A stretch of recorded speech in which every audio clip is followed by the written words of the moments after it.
Give me everything you know about MJ Morris, quarterback of NC State, because you've watched him a lot more than I have. And do you think that pass rush can rattle him this week? I know MJ from his high school days in Atlanta. He was a pretty highly recruited kid, pretty thin, athletic. He's been thrown into the lineup. Obviously, Brennan Armstrong, that was weird. I thought he was going to tear it Yeah. up there.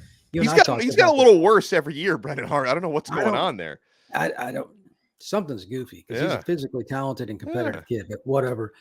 Now they've got MJ in there and he's not ready, but he's next in line. Well, Miami is, if I remember right, 9th in the country, rush defense or whatever. They're close, and sacks is similar. How well is MJ going to do with a mediocre offensive line? I've seen him play 3-4 times, and it's 2nd and 8 consistently. Are they going to be able to run the ball on Miami's front? Do they have a dynamic running back? No. Do they have a dynamic receiving corps? No, again. I don't think it's a good fit. And they could certainly have a play they get on a bust. I would be wary of trick plays, etc. But otherwise, they're not going to go 8, 9, 10, 11, 12 play drives and punch it. They're just not.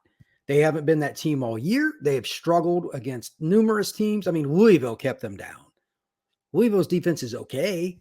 They're aggressive, but I mean, it's nothing special. Miami's is the same kind of deal, but more experienced. And what I think is good a defense coordinator is in the country. I think MJ's in for a very, very long game against the Miami Hurricanes. Yeah, and from a Miami standpoint, and I kind of reacted this way. The Hurricanes, by the way, FanDuel odds have Miami as 4.5-point favorites. I was a little bit surprised when I first saw that, considering, Miami just by the skin of their teeth beat Virginia at home. Now they go on the road to what seems to be on paper a better team than Virginia, and NC State. Miami's favored by 4.5. But I think it's probably what you just talked about, Brian, because, certain matchups are everything. And when you look at the sack and the pressure numbers that Miami are putting up against, as you said, a mediocre offensive line and a quarterback that's just not ready, to me, like, the X factor is, are Miami going to shoot themselves in the foot, which they've done in their losses in some of these close games, right? I mean, if Tyler Van Dyke goes out there and throws 3 interceptions, that may completely wipe out the advantages you have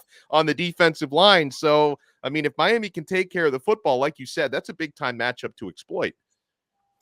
The only concern I have is what you talked about. If you have a young quarterback, his defense and his running game are his best friends. However, hypothetically, if Miami's up 10-0 after the first quarter and you're doing like, what do we do here? Because at some point you've got to start throwing the ball. Is it after halftime, whatever? And are they going to be able to pass block against Miami's 4-man rush, let alone the blitz pressures? I mean, Francisco and those guys do a nice job with that. I just don't think they can screw up in the first quarter. I mean, you can't tell Tyler not to throw the ball.